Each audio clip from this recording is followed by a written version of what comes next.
I am Claude Fauquet. I'm the director of the Global Cassava Partnership for the 21st Century, and I am the co-organizer of this Congress here in Nanning. And we are talking this week about science. We are talking about the roots of cassava and other crops. We are talking about transforming these roots and tubers into product.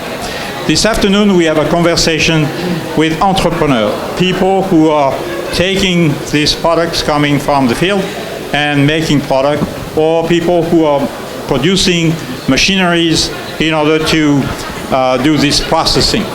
So I will ask these different partnership here to respond to a single question, a simple and single question, which is to give us in 5 minutes their name, where they are coming from, and also their experience in doing this business, and to give us maybe at the end some sort of long-term prediction. Where are we going with this sort of business? Is that something that will get better and better and more needed, or not? So we have people from the different parts of the world. We're going to change continent. Okay. I'm going to ask Lou Berger, currently a businessman in Nigeria, to give us an idea about your experience about cassava processing in Nigeria. Claude, yes. Fascinating, interesting, very exciting. 5 years ago, our factory was taking in cassava. If we got 50 tons in a week, we'd be very happy. Today, we're taking in 1,000 tons a week. Things have moved. If we had this conference 6 years ago, there would probably have been 20 people. There were, 400, 600 people here these last few days. So there's been huge strides in the industry. Our own business is we grow and process cassava and produce high-quality cassava flour in Nigeria. There are just so many things happening, new players coming in. Cassava is a very versatile crop, so people are producing flour, they're producing starch. We have a friend of ours here whose company produces ethanol. We have people that we're friends with who produce starch. There are companies, big companies, there are medium-sized companies, there are small entrepreneurs, there are companies producing equipment. It's the old Chinese saying, let 1,000 poppies grow, right? And that is happening. So there's just so much, and at the heart of all of this is a cassava farmer who probably has 2 hectares of land and who is making a living growing cassava and bringing it to our factory and to Raj's factory and to other factories to sell his cassava, and is generating an income. So people who would get for a few months in the year a small income now can get a huge sum of money because they sell their crop in one go. So there's just so much has happened.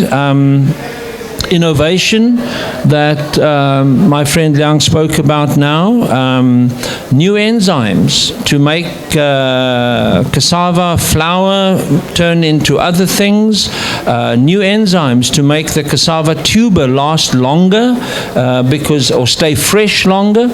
So there are so many things. We heard today from Vietnam where they've done a research project at the university there to turn cassava into ethanol in one step, in 4 days, instead of 5 steps in 5 days, and without very expensive energy to boil and heat the cassava to make the process work. So all these things are coming together, and it seems a little bit chaotic because everybody is running off and doing their own thing in a way. But opportunities like this, where you gather these people from all over the world and you get them all around the table and they tell their stories and they find out who's doing what and join up and collaborate. So all these things are to me extremely exciting. Our factory was built from the bush. We started 7 years ago, 8 years ago. Today, we produce really good flour. We've adapted the technology ourselves. We've seen other people change the technology. So, very exciting things are developing. Looking ahead and looking forward, I think science is going to play a major factor in not just in getting better quality tubers, getting higher yields, which means more money for the farmers. There's going to be better technology, which means the factories, people like us, will make more money. And at the end of it, there are going to be more and more applications. They're making plastic out of starch right now. Now, who would have thought, how can you take a cassava plant and make a plastic knife and fork? It doesn't seem possible, but it's happening. And I'm looking at this sector going forward across Africa, where we are extremely well positioned to grow the cultivation of cassava, and therefore availability of raw material is going to mean more production capacity. I think Africa is going to play a bigger and bigger role in this area. We've already got Thailand and Brazil, the two giants in the sector. But I make a prediction. Watch Africa. Be careful. We will be next to you soon. Thank you. I think that's what I have to share. Thank you very much, Lou.